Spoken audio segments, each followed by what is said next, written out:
ജിത്തു വർഷം മൂവിയാണ്, ത്രില്ലറാണ്, crime investigative family ത്രില്ലറാണ്.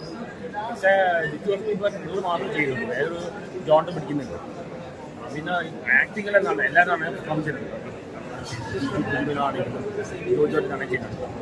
Language സംഭവിച്ചു സോൾവിങ് ആണ്, ഒരേ ജോണ്ടാണ് മുന്നിൽ വരുന്നത്. ഇത് ഒരു ഡിജിറ്റൽ ലെവലിലും വരുന്നില്ല, എന്നാലും കണ്ടിരിക്കാം. ലാംഗ് അങ്ങനൊന്നുമില്ല, എല്ലാവരും പെർഫോം ചെയ്യുന്നുണ്ട്. പണം കണ്ടിരിക്കാം. ബിജുമേനോന്റെ അഭിനയം ടൈപ്പ് കാസ്റ്റർ ഇവരെ എല്ലാം പോലീസോടെ ചെയ്യണം.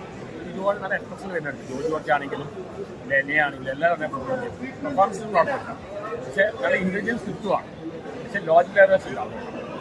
ഈ അച്ഛന്റെ വികാരങ്ങളൊക്കെ എത്രമാത്രം കളിക്കുന്നുണ്ട്. ബുക്കിനെ കാണിച്ചിട്ടുണ്ട്. ജോർജ് ജോർജ് നല്ല ആക്ടേഴ്സാണ് അവർ. സാധാരണ സപ്പോർട്ടിങ് ആക്ടേഴ്സാണ്. ഇതിൽ നായക റോളാണ്. ഇവർക്കെല്ലാം ഇനി നായകനായിട്ട് വളരെ ചിന്തി ചെയ്യാൻ പറ്റും. ദൃശ്യത്തിനൊപ്പം നിന്നും അതിന്റെ മുകളിൽ നിന്നും എങ്ങനെയാണ്? ദൃശ്യത്തെ അത്ര പറ്റില്ല, എന്നാലും കണ്ടിരിക്കാം. എനിക്ക് ജിത്തു ജോസഫിനോട് പറയാനുള്ളത് ഡിഫറെൻറ്റ് ജോൺ ട്രൈ ചെയ്യാം. നിങ്ങൾ മാത്രം നിൽക്കുന്നത്, എല്ലാ ജോണിലും ട്രൈ ചെയ്യാം. ഒരു 5 ഔട്ട് ഓഫ് 5 4.2 കൊടുക്കാം. ലാൻഡ് ഒന്നും ഇല്ല, നമ്മൾ കണ്ടിരിക്കാം.